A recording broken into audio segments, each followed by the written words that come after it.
बादशाह को कानून के नीचे लाने के लिए पहला कदम है।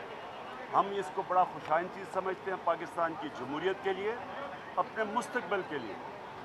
और अब इंशाअल्लाह हम उम्मीद रखते हैं कि जब भी ये शुरू होगा ये केस, वो चीज़ें सामने आएंगी जो पाकिस्तानी कौम के सामने अब तक छुपाई जा रही थी।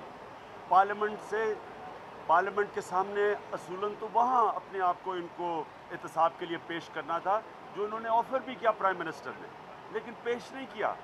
और इसलिए मुझे आज खुशी हुई कि जब पार्लियामेंट ने अपना रोल अदा नहीं किया तो शुक्र है कि सुप्रीम कोर्ट ने अपना रोल अदा किया और ये पहला स्टेप है कि प्राइम मिनिस्टर को तलब किया गया हेयरिंग के लिए। अदालत उज़्मा हो, हर जगह मियाँ नवाज शरीफ हर सवाल का जवाब देने को तैयार है।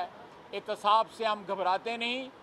एक पॉलिटिकल पार्टी के लिए जब उसको इंसाफ नहीं मिलता, पुरअमन एहतजाज उसका आईनी हक है। ये हमारा हक है एहतजाज करना, वो एहतजाज रहेगा। वो सिर्फ एक ये नहीं कि सुप्रीम कोर्ट में केस शुरू हो गया तो एहतजाज ख़त्म हो जाएगा। हमारी ये ख्वाहिश है कि ये अदालत कौम को मायूस ना करे।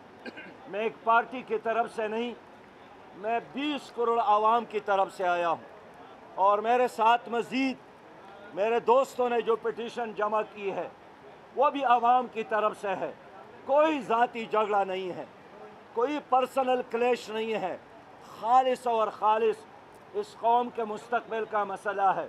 किसी स्टेज के ऊपर, किसी मरले के ऊपर एहतसाब के से भागे नहीं है, राय फरार करने की कोई कोशिश, इख्तियार करने की कोई कोशिश नहीं की।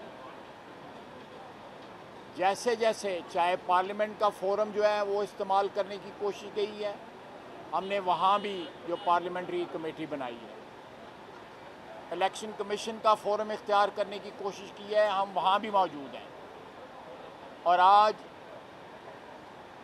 मुल्क खुदादाद पाकिस्तान की सबसे बड़ी अदालत, हम आज उसके सामने भी उसी तरह मौजूद हैं जिस तरह बाकी आईनी अदारों के सामने हमने अपने आप को सरेंडर किया है।